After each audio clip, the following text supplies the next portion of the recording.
Welcome to Open for Business, the Gallatin Valley's only local business and consumer talk show featuring Tom Egelhoff, the Man Entrepreneur Magazine radio called the leading authority in the United States for doing business in small town.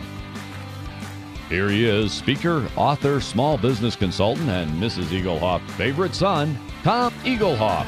All right, welcome everyone. Open for Business. We air every Saturday live from 11 a.m. to 2 p.m. Mountain Time on AM 1450 KMMS in Bozeman, 1340 KPRK in Livingston, Montana.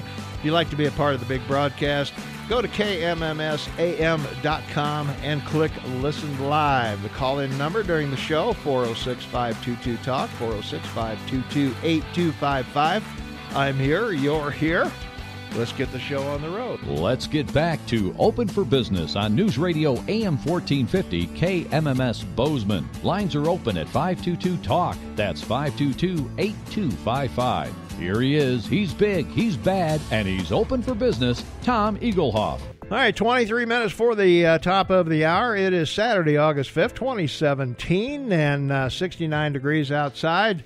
I want to welcome you to the podcast portion of Open for Business. Each week I share some tips and tricks I've learned over the years about advertising, marketing, promotion, and building strong, successful businesses. And if you missed any of my previous podcasts, you'll find them all on my YouTube channel. And while you're here, why not subscribe to my YouTube channel?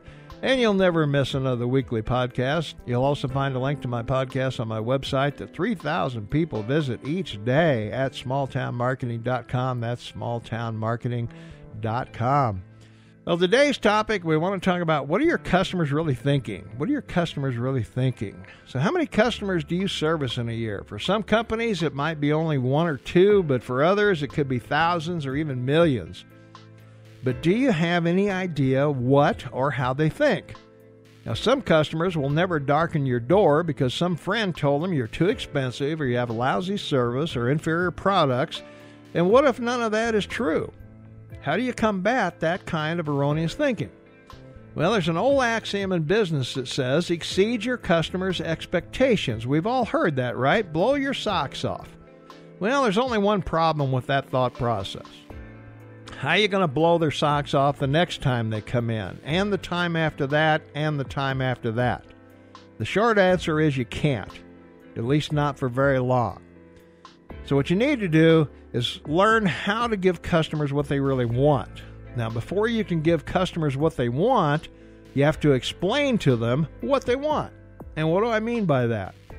Well, how many people wanted or needed a hula hoop the day before it came out, or the pet rock? Short answer is they didn't. Why would you even buy a hula hoop if you had no idea what it did or how to use it?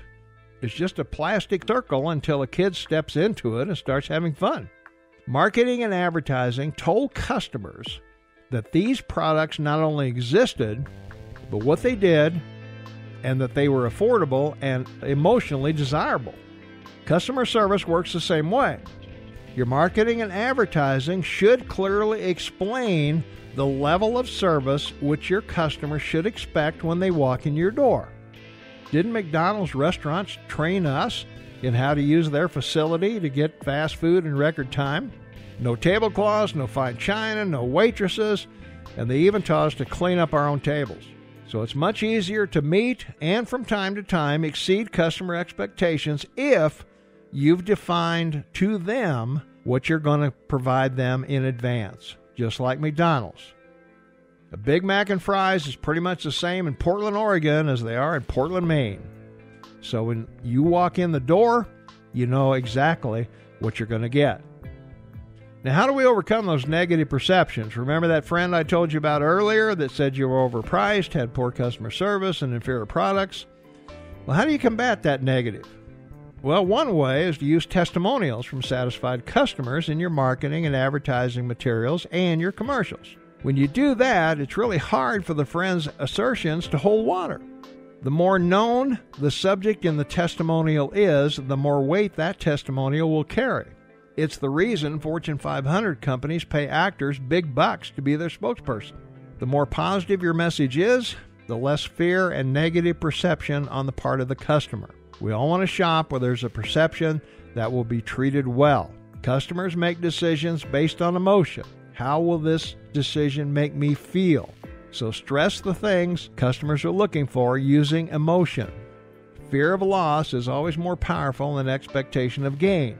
Limited time offer, limited quantity, supplies are limited, seating is limited. Don't miss out. All you're doing when using these advertising and marketing tactics is accentuating a need that already exists in the mind of the customer. Now, how do we overcome price objection?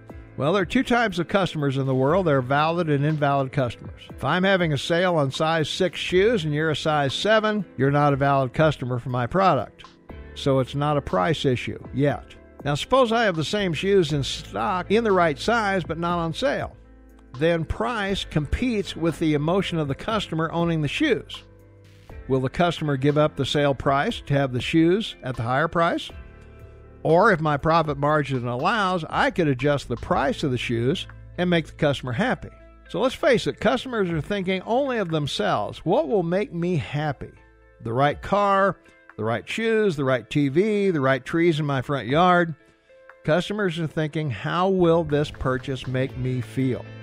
It's not selfish, as it might sound. We all want to be happy, but almost every purchase we make is based on some kind of emotion. How many of you ever bought a CD to get one song? One song, $12.95, 11 free. I like it. We make emotional decisions, then we'll create a logical argument to support that decision. So make your customers happy by preparing them for the happiness they will experience before they walk in your door. Then perform exactly as you told them you would. Try it. It really works. And that's the podcast. If you missed any of my previous podcasts, you'll find them all on my YouTube channel, and please subscribe to my YouTube channel while you're here.